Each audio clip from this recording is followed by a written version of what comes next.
Үзэгчдийн дунд олон төрлийн таамаг үүсгэж ярианы сэдэв болсон мөрч олон ангид уран сайхны киноны төгсгөлийн ангийн тусгай үзүр гарлаа.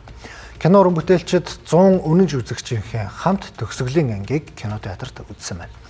2 сарын турш үзэгчдийн дунд хүлээлт үүсгэсэн киноны тайлал үзэгчдийн хүртэл болж эхэллээ. Мөрч уран сайхны кино олон үзэгчдэд аг гих дүрийг хэн хөнөөсөн бэ гэх асуулт үлдээж байна.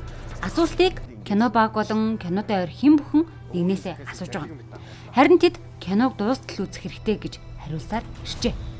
Манай төрсөгч хүртэл над руу залгаж асуугаад мэдв агийг хэн хөнөөсөн юм бэ гэх. Таньдаг хүмүүс ч асуугаад за чи найз л юм бол хэлчих гээ. Тэгэл би мэдэхгүй сүултээ бүр ингээд хэлэхгүй гэхээр чи яагаад хэлэхгүй гэдэг байгаа ингээд.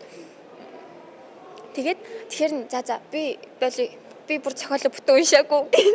Мэдээж кинод нь тоглож байгаа юм чи зохиолоо бүтэн уншсан байж таараа штэ. Манай кино чи өөрөө зохиол нь тийм маш сонирхолтой. За ингээд зохиолоо уншиж байгаа төртөл надад бодогдчихсан байхгүй юу? За ингээд эхний анги дээр нэм болчлоо, дараагийн анги дээр нь яасан бол зөвхөн ингээд нэг хүн дээр ингээд зохиол ингээд байгаад байхгүйгээр бүр хүн болгон дээр ийм өмнөх түүхэн ч юм уу те одоо болж байгаа үйл явдал нь бүр маш сонирхолтой байсан. Учираас хүмүүсийг тэгэж татаж чадсан байх гэж би бодож байгаа. Харин тухайн кино уран бүтээлчдийн хувьд маш сайн зохиолтой, жүжиглэлт, зураг авалт, кино найруулга гэд олон зүйлээрээ үзэгчдээс магтаал сонссон уран бүтээл болжээ. Мөрч уран сайхны киноны тусгай үзүр өчигдөр буюу 5 дугаар сарын 7-нд зайсан хилт болж үнэнч 100 үзэгч үзлээ. Тэгвэл тухайн кинонд тоглосон дүрээрээ олонний магтаалыг хүртсэн уран бүтээлчдээс сэтгэлдлийг нь сонслоо. Кино дуусаад нээлт тестийн дараа ер нь ийм амар үзэлттэй байна гэж ерөөсө бодоагүй.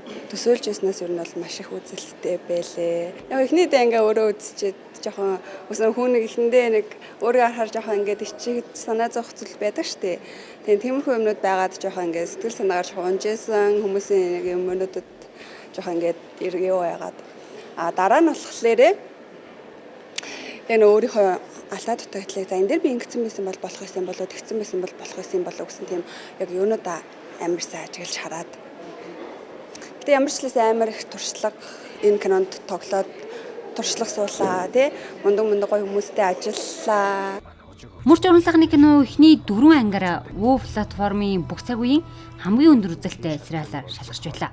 Өнгөрсөн 3 дугаар сарын 13-ны өдөр нээлттэй хийсэн Orange Entertainment болон Mobinet компани хамтрал Woo Original Series болох Мөрч олон ангид уран сайхны кино нээсэн даруйда үзэгчдээс өндөр үнэлгээ авсан маа. За киноны дараагийн бүлэг гарах уугүй юу гэдэг үзэгчдэд маш сонирхолтой байна.